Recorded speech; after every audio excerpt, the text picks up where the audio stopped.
Hello friends, நம்ம முடி நீளமாக அடர்த்தியாக நல்ல ஊட்டமான முறையில் வளர்கிறதுக்கு நம்ம ஒரு 5-6 பொருட்கள் வச்சு நம்ம எண்ணெய் தயாரிச்சிடலாங்க.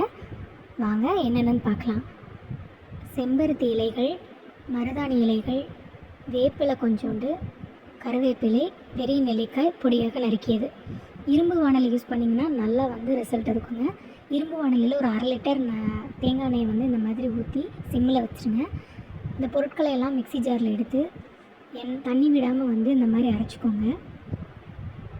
எண்ணெய் லைட்டாக சூடானோடனே இந்த அரைத்த பொருட்களை எல்லாம் அதில் போட்டு இந்த மாதிரி நிறையா வருங்க. ஒரு அரை மணி நேரம் விட்டுருங்க.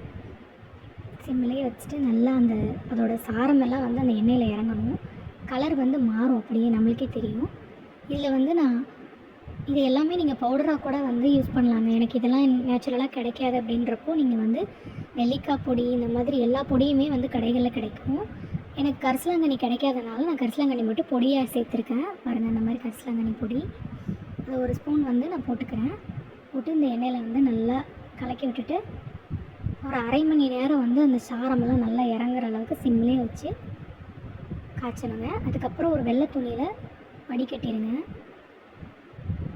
அவ்வளோதாங்க, எண்ணெய் தயாராகிடுச்சு.